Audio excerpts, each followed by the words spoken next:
Hey fam, welcome into this gathering of Midweek. Here we are on this Wednesday, like we do each Wednesday, gathering for a few minutes here in our YouTube space to just unpack what God's up to in our lives and life of our church, and make it practical. Give us ways to take what God has to say and we walk it out. If you haven't seen us before, or you've stumbled into this little corner of the internet, we're Heights Church out here in Prescott, Arizona. You can find out more about us at heightschurch.com. You can join us live for services online every Sunday, 10:30 and 6 p.m. If you're in our area, in the Prescott area, Northern Arizona area, you can always swing by in person too. We're here 8:30 to 10:30 every Sunday. And then there's all kinds of stuff here on our YouTube channel that you can check out as well. We're here. You want to connect with us. We are all about connecting with you. So here we are on this Wednesday, and it's been a weird week.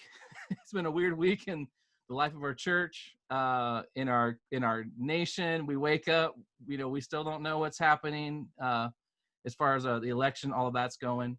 So it just occurred to me, we're going to kind of break the pattern a little bit for midweek, where we typically kind of unpacks our Sunday message, our weekend message, and talk through it a little bit more and get into it a little more detail. This time I figured we're going to do something a little different, a little more simple, and just encourage each other with a few words. And so with that, I have a couple other people that I want to bring in with. One guy you recognize, actually you probably recognize both, but one of these guys is a new face to Midweek. And so because of that, he gets our special new guy walk-up music. So first, and he's nervous about this. So first thing I'm going to do is bring in my guests. I got Pastor John with us. Pastor John, how you doing, my friend? Good, man. And then we got Kyle with us, who nervously awaits his walk-up music. So here it is. You ready? Dude, this is exciting. This is a big moment for you. Welcome to Midweek, my friend. You get to see a big man holding a tiny musical instrument, and it goes like this. Ready? There it is. There's your walk-up music. That wasn't so bad, was it? That was phenomenal. Well done. He's well done right now. Clearly rehearsed. Yeah. Well thought out. Really well planned. But Kyle, if you don't know Kyle, we love Kyle. Kyle is our guest services director. So he is responsible for so much of Sunday feeling hospitable from the moment, well, really before you step on campus and when you get to campus, and coffee and people greeting and knowing where to go and ushers and all of that is coming from Kyle and his work. So if you haven't met him in person, you've seen his work, evidence of his work. You've been on campus with us. So Kyle, much love to you, my man, and welcome into Midweek. Yes. Thanks. Good to be here. Okay, so Kyle's the reason you have coffee on a Sunday. Yeah, this is the guy you want to know. All right, so we're talking about hope, lament a little bit, and here's where I want to take it. You guys may not know this about me, but I'm famous around church family for what I do in my times of stress and sadness.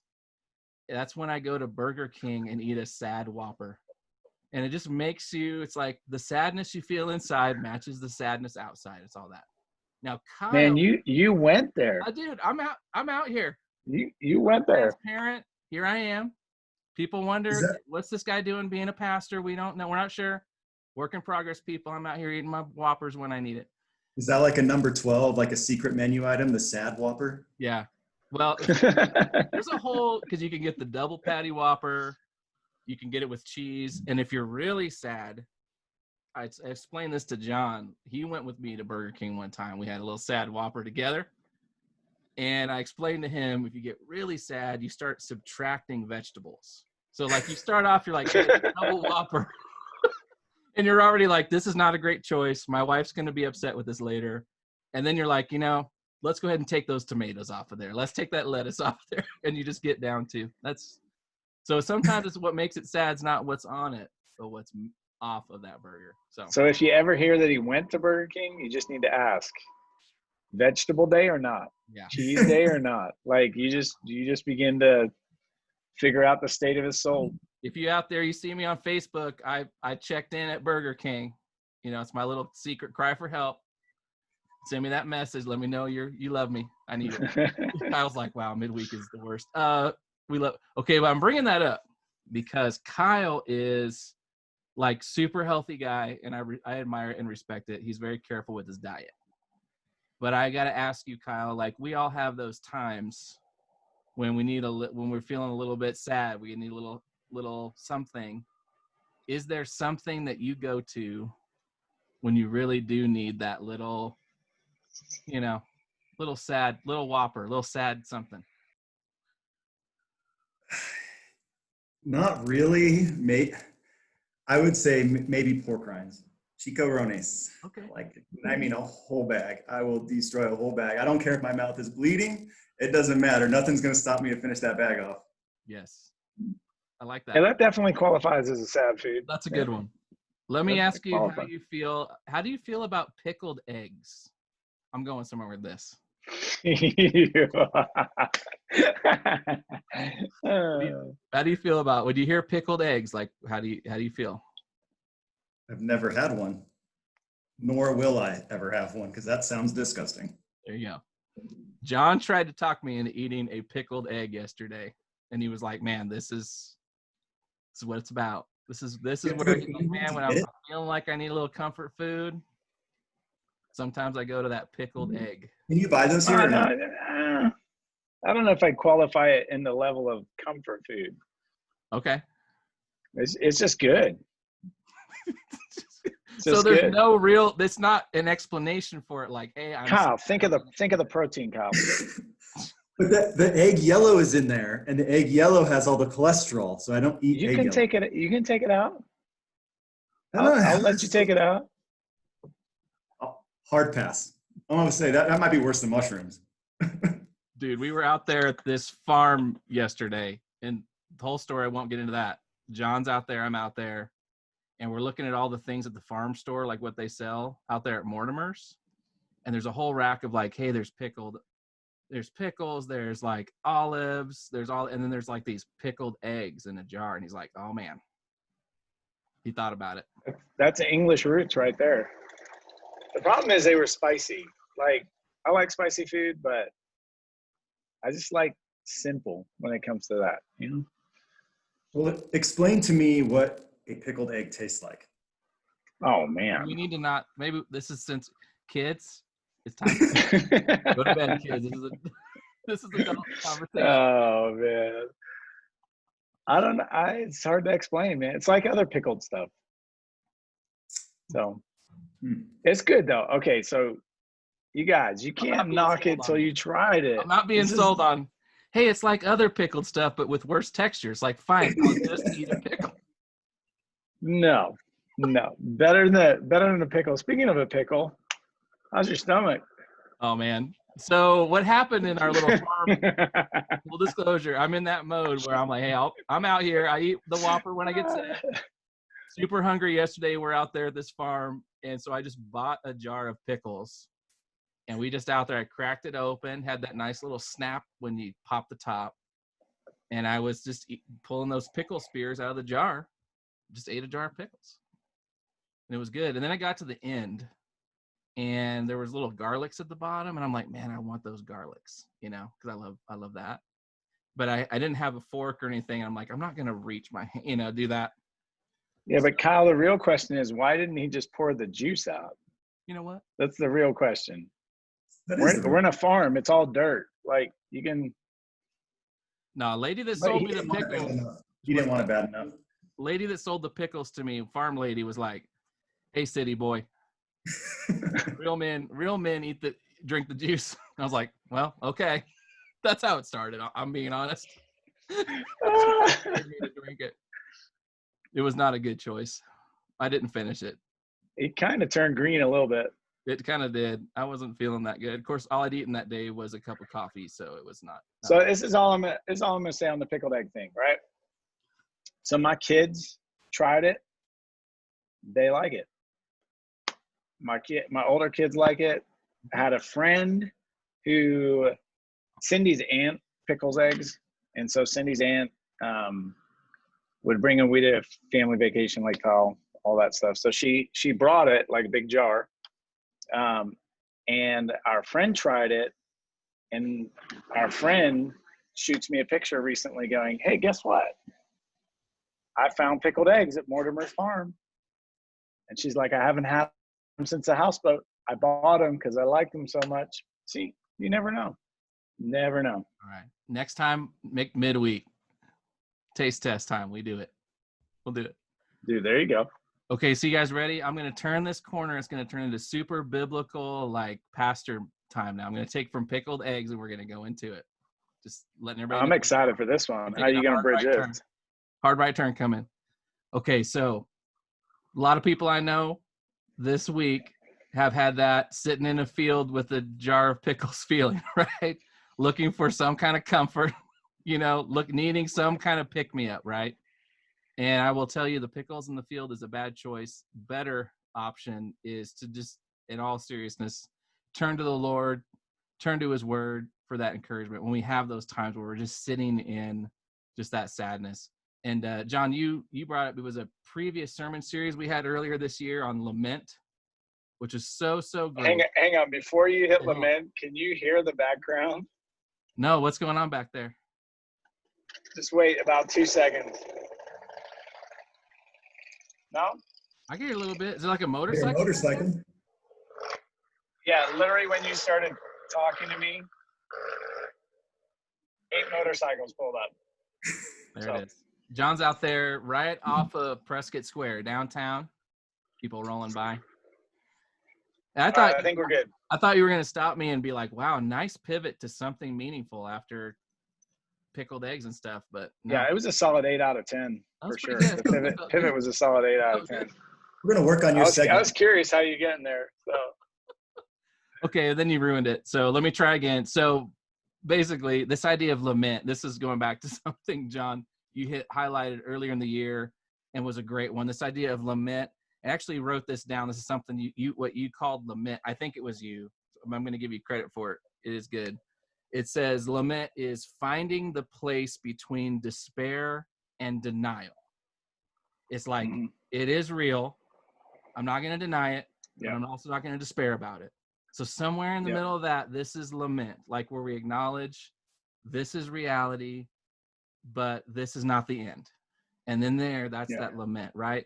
And I feel like that's a great space for our church family. That's for me, for our town, everything that's been going on with, from election to the, tough news that we had this weekend. We're in that space of lament. Can't deny it, but also looking for somewhere other than despair, right? Yeah. And so I thought for you guys, we stop down and encourage each other for a minute. I'll ask you guys in a second, where do you go to when you're looking for that balance to pull you from despair and denial, help you land right there in the lament space? And I'll share with you what does that for me is I love this passage it's actually from Lamentations, which is a dusty corner, the Old Testament. We don't get out to Lamentations that often. It's got the word lament right in the title, and it's from a guy named Jeremiah. He's a prophet. He hears from God, like God speaks through him to his people, and he's had a front row seat to watching God just gut his people. Like he's told them he's going to take their land away. The life's about to get hard. Everything's falling apart from a social and even like religious point of view. Like God's people are reeling, and Jeremiah sees this. And that's where he's at. And he's just broken by it, right? And in the middle of all that brokenness is this beautiful statement that to me gives me incredible hope. This is one of my go-tos where I land when I need to find that place between despair and denial. It comes from Lamentations 3. And it starts out here, verse 18. This is Jeremiah, the prophet. He writes this. He says, my splendor is gone. All that I had hoped from the Lord is gone. I remember my affliction and my wandering. I well remember them, and my soul is downcast within me. I mean, he's just creating this picture of all that I had hoped from the Lord is gone. I mean, gosh, right? Then he pivots. He says, Yet this I call to mind, and therefore I have hope. Because of God's great love, we are not consumed. His compassions never fail. They are new every morning. Great is your faithfulness. I say to myself, the Lord is my inheritance. I will wait for him. And for me, I love this statement where he says, I call this to mind, and therefore I have hope. Like he's pulling truth in, what he knows to be true about God, and he has hope. And it's down to the basics that I often miss myself, where it's, I'm still here, right? It's because of God's great love and compassion that we're not consumed. Like, I drew another breath. That's a sign of hope. I'm still here. That's a sign of hope. That's a sign that God's compassions never fail. And sometimes I'm looking for the big things. Like, I want God to move a big rock, move a big mountain, solve a big problem, answer a big question. And instead, this folk reminds me to look for the little ways that God's hope is already like surrounding me. Even if it's just, I'm still breathing, I'm still here. It's just a reminder to me that there's a reason to hope. And that hope comes from God himself. So I go to that when I feel like I want to crack open a jar of pickles or eat a pickled egg out there at the farm, right? Kyle, what about you, man? What about you? And, you know, you're a guy you've seen a lot. You've been through a lot too. Is there, what do you call to mind? You know, like Jeremiah just said, what do you call to mind and find hope in? For me, it just comes to the sheer fact that God's unchanging, right? And if that's true, if I have security in that truth that God's the same today as he will be forever, and I know that I'm broken, and I know that I've failed in so much. I don't want to get into it, but I'm a broken guy, right? And I'm sinful. And as I'm going through this, the reality of it is that I'm redeemed regardless, right? So if God is unchanging, Hebrews 13 talks a lot about Jesus is unchanging. Paul ends his letter with, Jesus is the same, he is unchanging.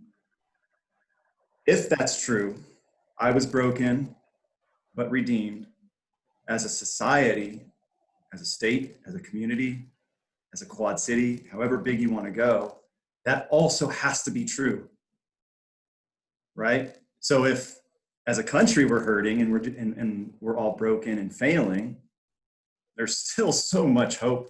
There's a lot of space to breathe in expectancy and anticipation and the excitement of what is coming tomorrow. The other thing that helps me in that truth, that is a giant level of truth that is always breathing in my life, but something else that kind of helps me is to understand that I can't control everything, but I can control what's really intimate in my life, what's really close to me. And again, Hebrews 13 starts off with that. Just go love a brother and a sister. Don't make it complicated. Just go love. And I remember I actually shared this with John like 6 months ago. And it was this idea of like in the moments of overwhelm, like when you're getting overwhelmed, like try to reduce your circle, right? I get overwhelmed when I start to think about a lot. Like what's going on in the state, what's going on in the country, what's going on with my business, what's going on with the military, what's going on with the church. I get overwhelmed. But as I shrink that circle, and maybe I give it a 5-foot circle, whatever's within 5 feet of me, I'm going to love well. And that's something I can control. So that's my hope, right? We step forward and we just start with something really simple. We're just going to love with whatever's really close to us. That's beautiful. It's good. Well, and I think that's how you stay away from the despair and denial. I think even with that you're reading out of Lamentations, Owen captures that idea of it's pointing forward. It's capturing newness. It's capturing, because I think the despair sets in when you think this is all that life is ever going to be. This is it. This is, tomorrow can't be better than today. That's despair. And I think the gospel is, no, wait. tomorrow not only can be better, it is better. And you have to lean into it. And it's better because, like you're saying, Kyle, God's there. And I think that connection of hope to the future, like hope is a future oriented word. And it's hard to genuinely have hope without actually believing that tomorrow's better than today, or can be better than today. So, yeah, that's but it. it's wild. That word hope, it does lean forward to the future so much. I mean, it's this expectation that I will experience God's goodness again. Mm-hmm. Bottom line. And you just hang on to that, you know, I will experience God's goodness again. And we hang on to that. We know it's true. And in the meantime, we wait.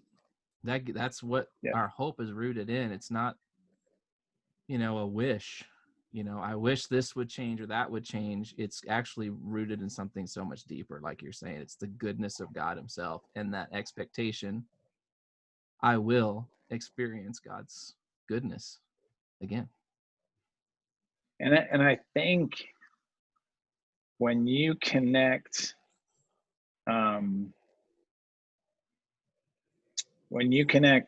speaking out loud or having to communicate the idea of where you are really with good theology, you cannot stay in despair. Like, it's not possible. Because at some point you run into the character of God. And so at some point you have to morph the character of God to match your circumstances, or you recognize that the character of God is ahead of your circumstances. And so there's this interesting, I think, where we get in trouble, and this is where lament's been so powerful for me. Even, I mean, I've gone back to it this last week and been like, you know, the idea of lament and the honesty, and we see it in the Psalms over and over, that it's just a raw honesty of, this is where I'm at and I hurt. But you can't express that without knowing that God can do something about it, right?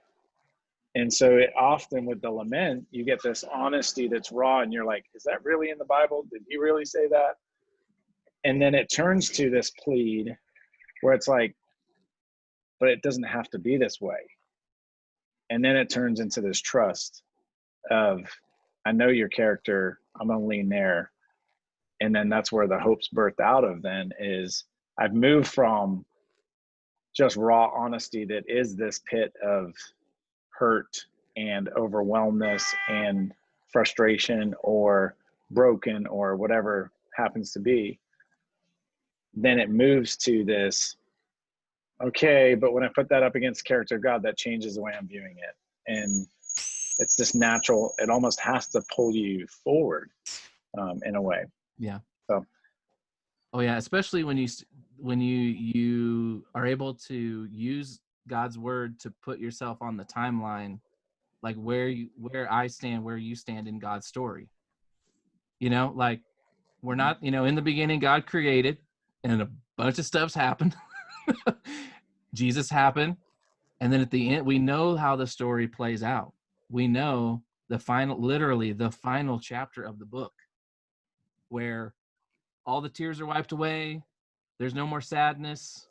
There's not death, sorrow, crying. It says the former things have passed away, gone.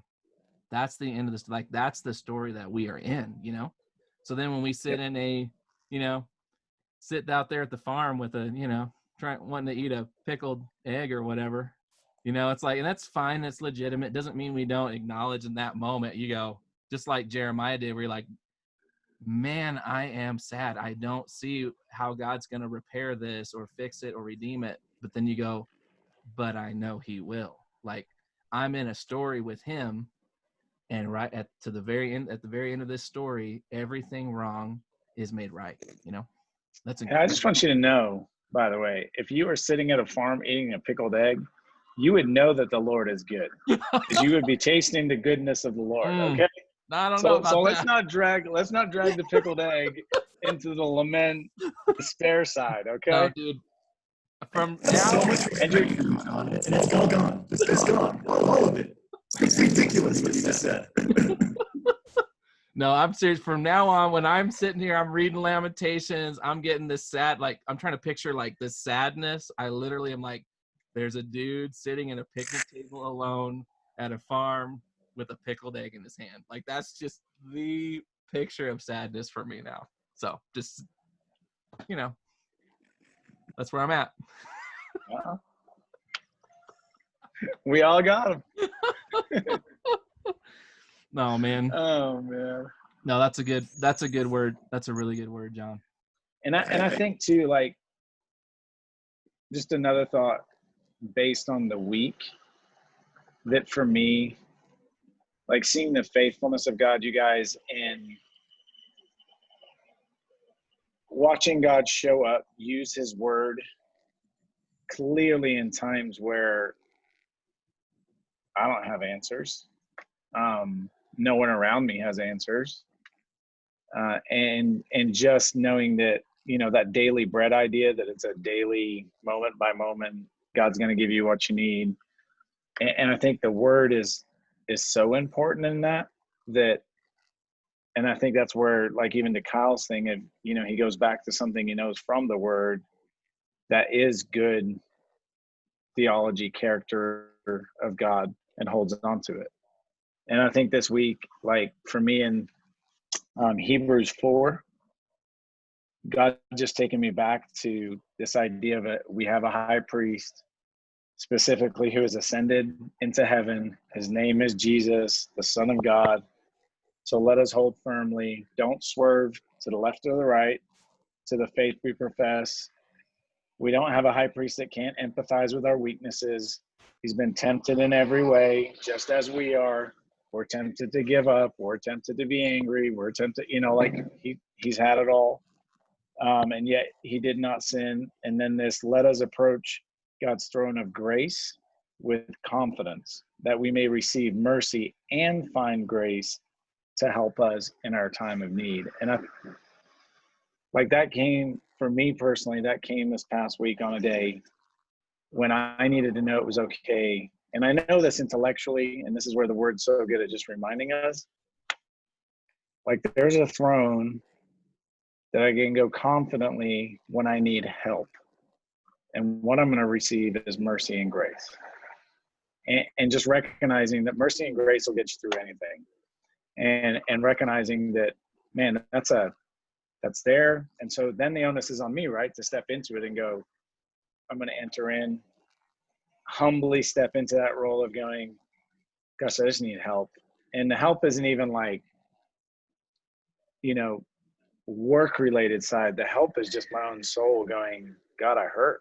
I'm walking through something that I didn't think I would have to. I'm shocked. I'm surprised. I don't like it. And, but you're up to something, and realizing that God's abundance, that throne of grace is there. But just emphasizing too, in the midst of what keeps you from despair and denial, is the word of God. It is the anchoring in, it is the letting him and the Spirit use it. But so it's just encouraging. It's not pickles in a field, that's for sure, but a little bit better than that. No, I mean, having even I love the visual of just literally picturing there's a throne. There is there's a place in this universe where power and authority rests. And there's a person on it, and that's God.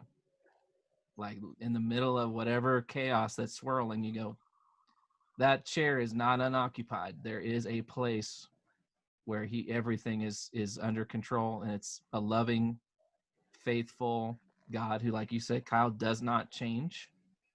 And that just anchors us, man. And we have access to that throne through Jesus. Incredible, right? Man, doesn't get better than that. Well, you guys, keeping it simple this midweek. Thanks for the encouragement. And hope that encourages our church family out there too. The basics, right? Remembering God's goodness. He's in control. He loves us. Somewhere between despair and denial is truth and hope. And God's word keeps us in that space. It's beautiful. leave you guys with this. We wrap it up. One more scripture for you. When Kyle, you were talking, this came to mind. Psalm 27, verses 13 and 14 say this. It says, I will remain confident of this. I will see the goodness of the Lord in the land of the living. Wait for the Lord.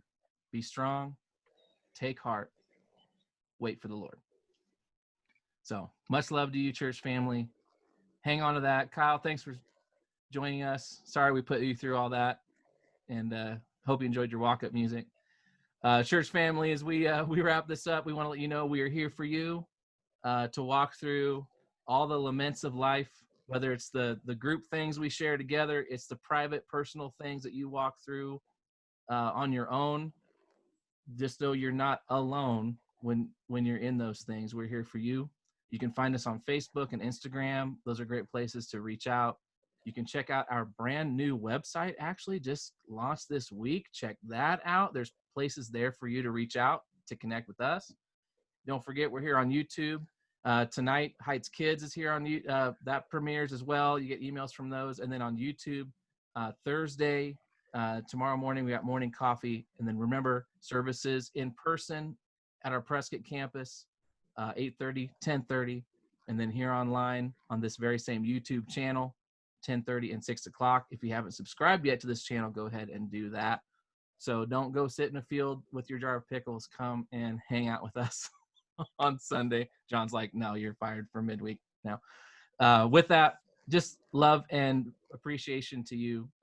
Stay tuned on Sunday for just more news and things like that rolling out through the week, including some things coming up in Prescott Valley. I won't take any more time here, but I'll tell you next week we got some cool stuff coming up. So all that's from us. Much, much love to you. And we'll see you Thursday or Sunday, if not before. You are loved. Take heart. Wait for the Lord, my friends. Till next time. Have a great one.